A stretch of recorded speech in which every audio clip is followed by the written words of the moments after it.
All right, folks. Well, I am really excited today to learn more about the Maryland Gerontological Association.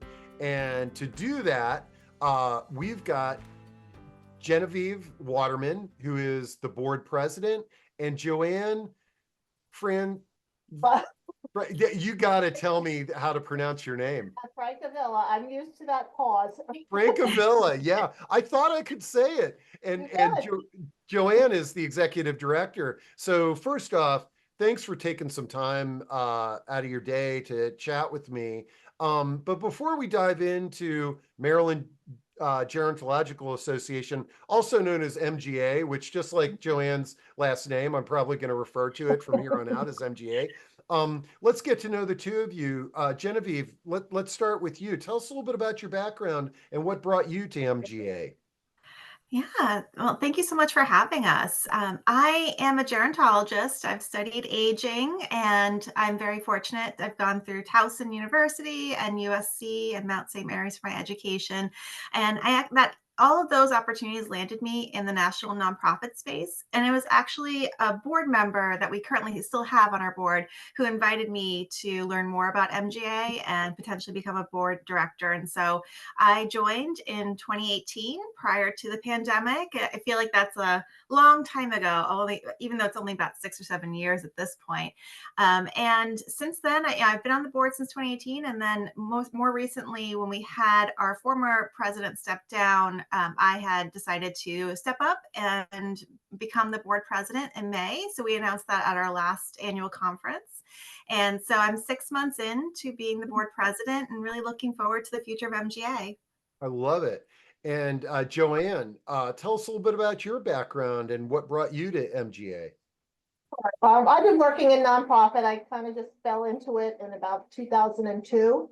And I've worked in various sectors in remodeling and finance with the CPA Association. I've done a lot of volunteer work.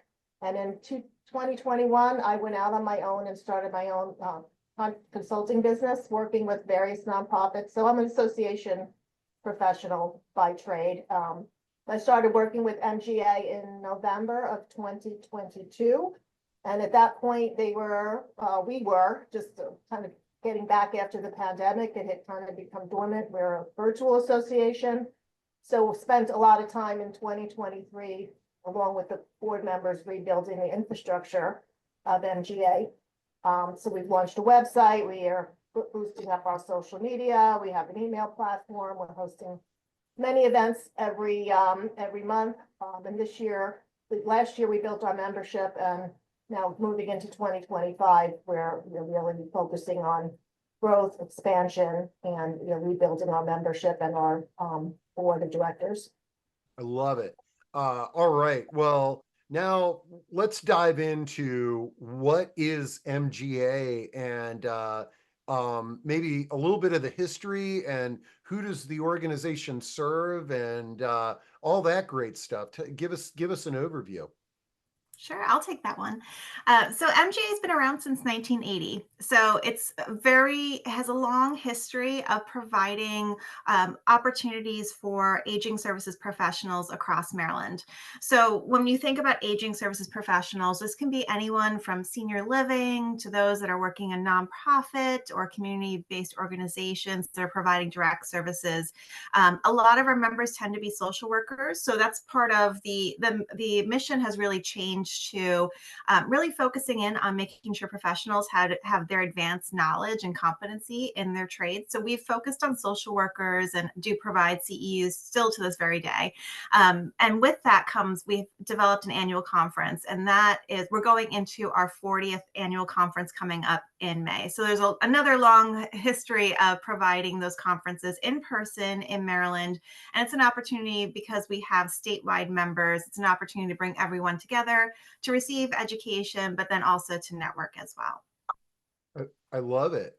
And so Joanne, anything to sort of add to that you sort of see amongst the membership and I mean, it's amazing that you've got a focus on social workers. They're so important to our the lives of our elders and as senior living professionals. But are you seeing any other sort of trends or groups of members that are really receiving benefits from MGA? Sure, we've been talking about this quite a lot lately, and that the social workers are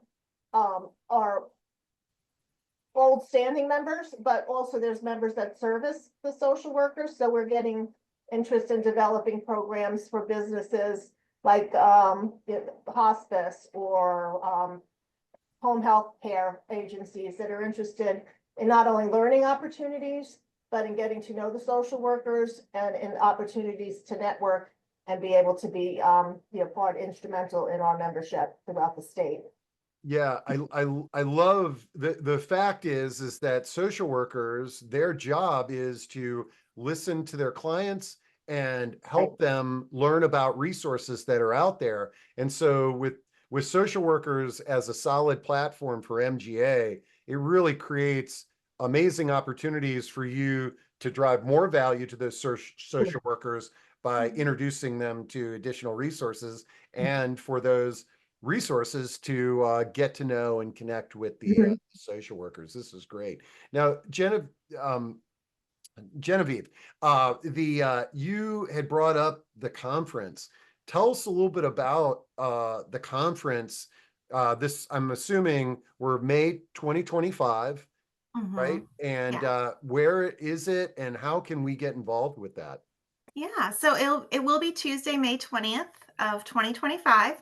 We're hosting it in a new venue this year. So it'll be at the Maritime Conference Center, which is kind of near BWI. We wanted it to be accessible to everyone. If you need to either take a train or fly to the venue, it's right there, and we have shuttle for everyone.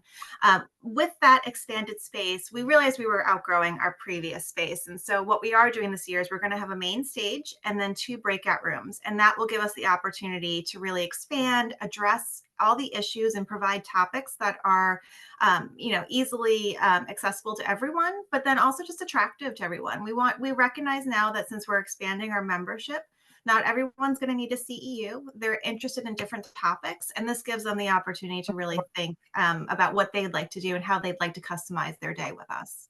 I love it. So I can attend, or my colleagues can attend all the sessions, and great location there. But then if I'm a service provider, an organization, I could sponsor the event as Yeah. well, correct? Mhm. We Yes. have an exhibit hall. We have space for at least 30 exhibit tables. There's going to be ample networking, ample time to have breaks together, lunch together, opportunities to address our audience, to talk about your business and how you can service the folks that are there. I love Yeah. it. I'll also add to that, if you are an organization and you have subject matter experts that you'd like to put in front of our audience, that's another opportunity to have your own panel, and you can sponsor that panel to bring more attention to your organization. And Great. I'll let you the call for proposals out. We're looking for content experts and industry professionals that have something of value that they'd like to share with our MGA members. So there's a call for proposal on our social media and also on the conference page on our website. I Mhm. love it. And uh, when we're putting together these conferences, it's sort of, we've got the pulse of our membership. Like, there's things Mhm. that our members are concerned about. There's trends, um there's resources that they're looking for. What are some of the hot topics that you all are hearing from your membership that we might all be thinking about on our radar, and might even be addressed there at the conference next year? Yeah, so our conference theme is celebrating MGA past, present, and future. So if you are interested in talking about anything that, from an aging perspective, maybe a trend that happened in the past that may be reemerging, or wanting to look into the future and having innovative ideas, that's a very prominent discussion point. So that could encompass anything. So we know housing's a big topic. I know we're going to be looking at the plan for aging in Maryland and how that's going to be addressed, and how we essentially make sure that we're in regulation with that, in compliance with it. But then also just thinking about those that may be outside of the aging field. We really want to bring in everyone. We do believe that aging affects everyone in every industry. So if you're not in the aging field and you're kind of going, this sounds interesting, but it may not be for me, we can find a way. We will work with you to integrate that into aging, especially for your workforce. So there's just a lot of opportunities, but anything that you think is emerging, we will welcome you. If you want to submit a proposal, we'll work with you to make sure that you feel comfortable presenting at our conference. I love it, man. I mean, and that I found in my travels is the best Mhm. conferences are the ones that have leadership that is having an open dialogue and really thinking outside the box in terms of what's the content that we're going to deliver and making sure that it matches the supporting organizations and the attendees. So two thumbs up to you all for that. Well, this has been really a great conversation. I've learned a lot about what y'all are doing.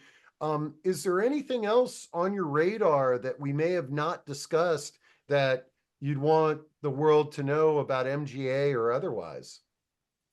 Sure. I would love to tell everyone that we are expanding our membership benefits. So with that, we recognize, again, not everyone's a social worker, not everyone needs a CEU. We want to be as easily equitable to every industry and professional that's joining us. So we have expanded our member benefits to include talking, people bringing in subject matter experts that are talking about issues that are relevant to us personally. We want to make sure that our members are financially healthy. They have access to topics to educate themselves around health and wellness. And then also, aging in place affects everyone. Doesn't matter if you're an older adult or a professional, everyone's going to need that service. So that's why we've expanded that to being more about professional development, making sure that our members have the opportunity to age equally and well. I love it. All right. Well, this has been an amazing conversation. I want to thank thank both of you for coming. And I'm going to make sure that we've got all the appropriate links to how people can join, get involved, attend or support the conference. And most importantly, your open invitation to have an engaging dialogue with providers in the state of Maryland. I want to thank you for everything you're doing and that you're going to be doing. And I can't wait to see you and everybody at the show in May of 2025. Thanks so much. Wonderful. Thank Thank you, you for having Steve. us.